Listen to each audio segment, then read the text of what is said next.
Good evening, प्यारे बच्चों. In our previous lectures, we have discussed so many things about addition of vectors.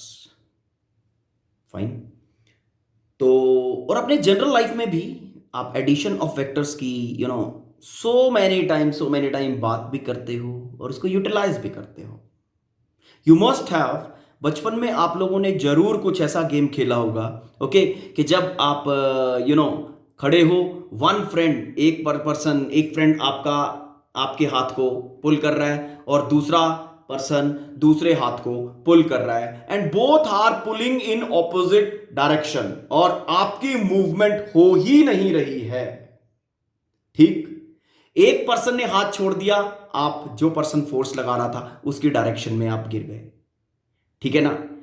जो person force apply कर रहा है उसकी डायरेक्शन में आपकी मोशन हो रही है. लेकिन ऐसा सिचुएशन भी बीच में आता है when you are standing and one person is pulling you like this, another person is pulling you like this. ठीक है, और आप बीच में आराम से स्टेबल खड़े हो. No movement, no motion. क्या हुआ वहां पे? नाउ यू विल से कि जो फोर्स इस फ्रेंड ने लगाया, इक्वल एंड ऑपोजिट फोर्स इस फ्रेंड ने लगाया. ठीक, one vector and this is negative vector of this particular vector. जब ये दोनों वेक्टर्स ऐड हुए तो रिजल्टेंट मिला जीरो. ठीक है, zero force. Both the forces, दोनों फोर्सेस ने एक दूसरे को कैंसिल किया. Okay, zero force. आपके ऊपर जो फोर्स एक्टिंग है वो जीरो है. इस कारण से आप आराम से स्टेबल खड़े हो. You are not changing your coordinate. आप स्टेबल उसी लोकेशन के ऊपर खड़े हो जहां खड़े थे. कोई मोशन नहीं आई है ना. ऐसे केसेस देखिए ना. ऐसे भी केसेस आप लोगों ने देखे होंगे कि a body is here. ठीक है, सपोज कोई बकेट है, one person pulling like this, another pulling like this, another pulling like this. ठीक है, और ये बकेट आराम से यहां पे स्टेबलाइज्ड है. It means force F1, force F2 and force F3, they all three are cancelling the effect of each other. मतलब F3 जो है वो F1 F2 का इफेक्ट कैंसिल कर रहा है, F1 जो है वो F2 F3 का इफेक्ट कैंसिल कर रहा है, and so on. Finally resultant force is equal to zero बन रहा है. ठीक है, तो क्या ऐसी सिचुएशंस होती हैं in which situations the vectors they give zero resultant, उसी की बात करेंगे. Fine, let's start from two vectors. दो वेक्टर्स के केस में हमें जीरो रिजल्टेंट कब और कैसे मिलेगा. ठीक है, देखो अगर हम head to tail treatment use करें तो वो हमें आंसर दे देता है इसका. देखो, one vector is this, any vector. Suppose this is A, another vector B मुझे इसके साथ ऐड करना है. फाइन, किस तरह का वो वेक्टर होना चाहिए कि रिजल्टेंट जीरो मिल जाए? मैंने दूसरा वेक्टर, ठीक है, equal in magnitude and opposite in direction ले लिया बेटा. ठीक है, opposite in direction B vector. This B vector is negative of A vector. ठीक है, अब head to tail treatment apply कर रहा हूं बेटा. जस्ट सी, देखो, A vector is represented by Jn both in magnitude and direction. ठीक है, अब क्या किया? अब इसके हेड के ऊपर प्लेस किया मैंने, इसके हेड के ऊपर सेकंड वेक्टर अपना B है, B की डायरेक्शन में वेक्टर ड्रॉ कर दिया. ये लो बेटा, this is your B vector. कहां तक पहुंच जाएगा ये? टेल ऑफ द फर्स्ट तक पहुंच गया. हाँ, अब हेड टू टेल क्या कहता है? Head to tail is saying कि resultant vector will be given by the vector starting from tail of the first to head of the final. भाई टेल भी यहीं पे है, फाइनल टेल भी यहीं पे है फर्स्ट की, और हेड भी फाइनल का यहीं पे. तो वो तो हेड और टेल दोनों एक ही जगह पे हो गए। तो जो वेक्टर आप ड्रॉ करोगे वो वेक्टर का कितना मैग्नीट्यूड होगा, लेंथ कितनी होगी, 0, क्योंकि दोनों पॉइंट्स यहीं पे हैं। ओके फाइन, तो 0 मैग्नीट्यूड का वेक्टर बनेगा। अब मैंने बड़े आराम से कह दिया 0 मैग्नीट्यूड का वेक्टर बनेगा। क्या 0 वाला मैग्नीट्यूड होता है, 0 वाला वेक्टर होता है? यस, वेक्टर ही होना चाहिए। हमने क्या किया है, हमने ए वेक्टर और बी वेक्टर को ऐड किया है, हमें क्या मिला, 0। तो go to homogeneity, vector plus vector should be equal to vector. तो ये जो 0 जनरेट हुआ, this is called as a null vector. इसकी बात करेंगे, इसकी प्रॉपर्टीज लिखेंगे, ठीक है, पर अभी जो ठीक ना। तो टू वेक्टर्स के केस में हमें क्या पता चला कि two vectors they will be able to give 0 resultant. कब? When they will be having equal magnitude and will be pointing in opposite directions. आराम से इसको पॉज करके रीड कर लेना, what I have written, that will make you understand the things.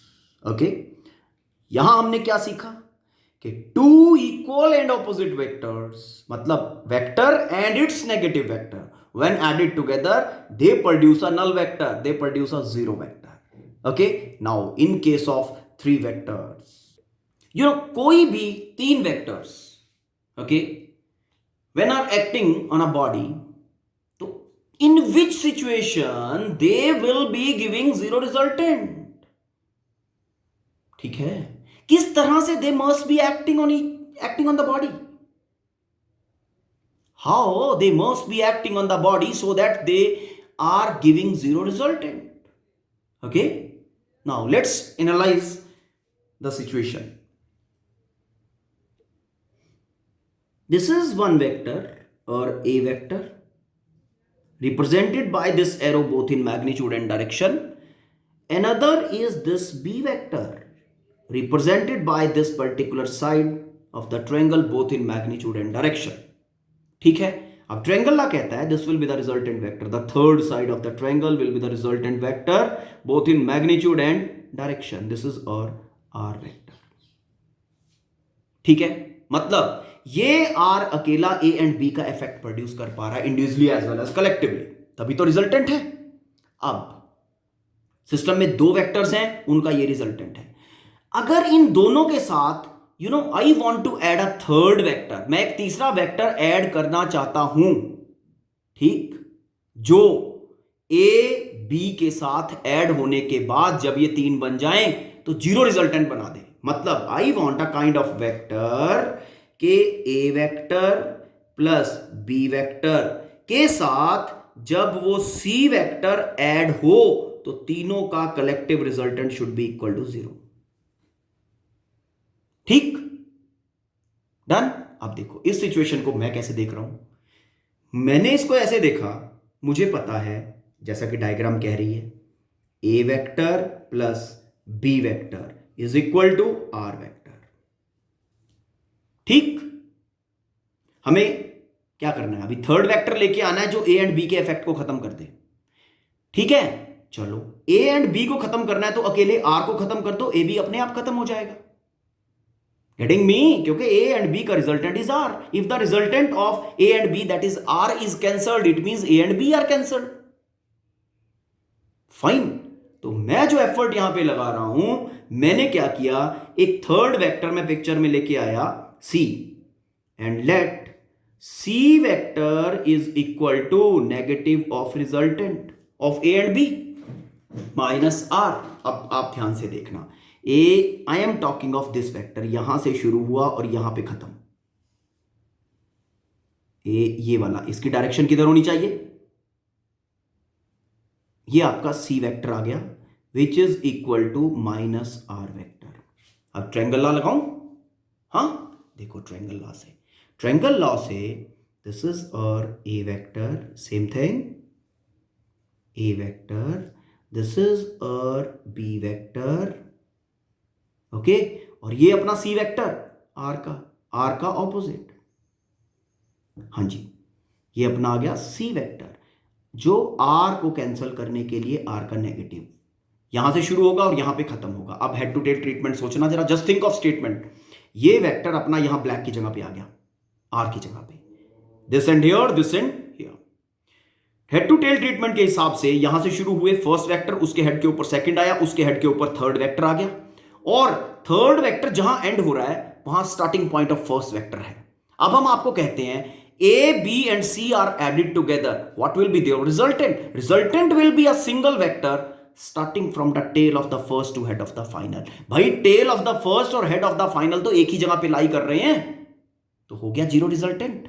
Okay, तो ये जो जीरो रिजल्टेंट वाली बात है, ओके, वो देखो यहां पे तीन वेक्टर्स हैं मेरे पास, थ्री वेक्टर्स। ओके, देखो अगर ये इसकी हम बात करें, सपोज ये जो यही सिचुएशन ले लेते हैं, चलो ए बी एंड सी, ठीक है। अगर हम इसकी पॉइंट सिचुएशन की बात करें, पॉइंट सिचुएशन में A vector is acting something like this, okay, B vector is acting something like this, ये रियलिटी पॉइंट है बेटा, इस तरह से in reality they are acting, and C vector is acting like this, ये अपना C vector आ गया। अब इस सिचुएशन में what is happening, A B C तीनों का सम जीरो है। क्यों जीरो है? क्योंकि ए और बी का जो रिजल्टेंट आया था उसको सी ने कैंसिल कर दिया। ओके, उसको सी ने कैंसिल कर दिया, फाइन। ए एंड सी का जो रिजल्टेंट आया था उसको बी ने कैंसिल कर दिया, और सी एंड बी का जो रिजल्टेंट आया था उसको ए ने कैंसिल कर दिया, फाइन, ठीक है।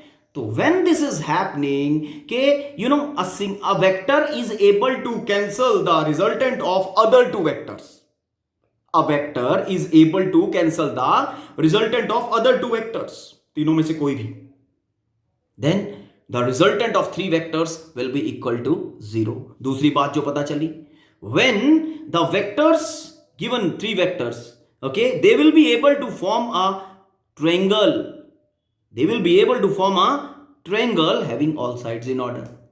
जब तीनों वेक्टर ए बी सी तीनों एक ट्रायंगल बना देंगे having all sides in order, okay, then वो जो तीनों वेक्टर्स होंगे उनका resultant will be equal to zero. These are the two conditions I have written. आराम से इसको पॉज करके रीड करो and try to understand, fine.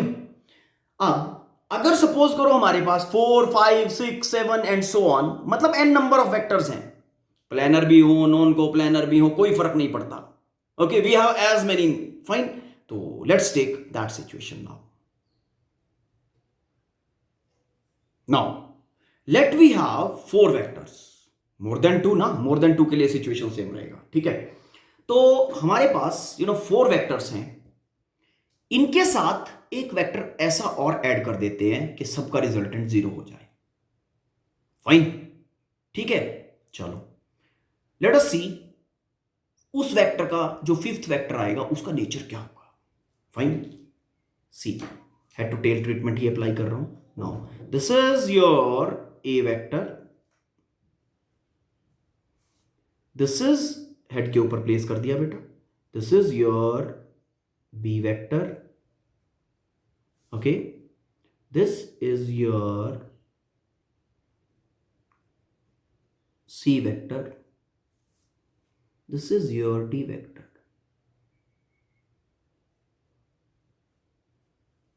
okay। इनका सबका रिजल्टेंट कहां से आएगा? इनका resultant will be given by a vector starting from tail of the first to head of the final, yes, this will be the vector, this is r vector, ठीक है। अब मैं फिफ्थ वेक्टर सिनेरियो के अंदर लेके आता हूं, इन चारों को कैंसिल करने की बात नहीं कर रहा हूं, मैं इसका रिजल्टेंट कैंसिल करूंगा। क्यों? क्योंकि अगर रिजल्टेंट कैंसिल हो गया तो एबीसीडी ऑटोमेटिकली कैंसल्ड, ओके। तो ये देखो, अब आर को कैंसिल करने के लिए मुझे क्या जनरेट करना पड़ेगा? मुझे एक नया वेक्टर ई जनरेट कर दिया मैंने, e vector which is equal to minus are vector, ठीक। माइनस आर वेक्टर कहां से स्टार्ट करेगा? ये लो, इसका नेगेटिव वेक्टर बना दिया बेटा, इसका नेगेटिव वेक्टर। अब इस वेक्टर को डायग्राम में जरा प्लेस करना, माइनस आर वेक्टर को, जिसको हमने डी वेक्टर ई वेक्टर कहा है, कर दो जरा डायग्राम में प्लेस एंड सी क्या सिचुएशन अराइज हो रही है। Fine, let us see. Now this is our a vector, okay, a vector in the direction of b. This is our b vector, a vector, b vector, and this is in the direction of c or c vector. This is in the direction of d or d vector, okay. और वो जो resultant का opposite vector, what is happening, वो तो close polygon बना दिया उसने जैसे ही e वेक्टर ऐड हुआ। यस, तो यहां पे मैं लिख सकता हूं कि a vector plus b vector plus c vector plus d vector plus e vector is equal to 0। ठीक है ना? तो कब ऐसा सिचुएशन अराइज हो रहा है? This situation is arising if the given vectors, any number of given vectors, okay, they are able to create a closed polygon having all sides in order. If the given vectors, okay, they will be making a closed polygon having all sides in order, then their resultant will definitely be 0. As I think I am able to make you clear. Go through the content, okay, and whatever confusion is there, let me know about, then we will be explaining that thing in the next lecture. Okay, thank you, have a nice day.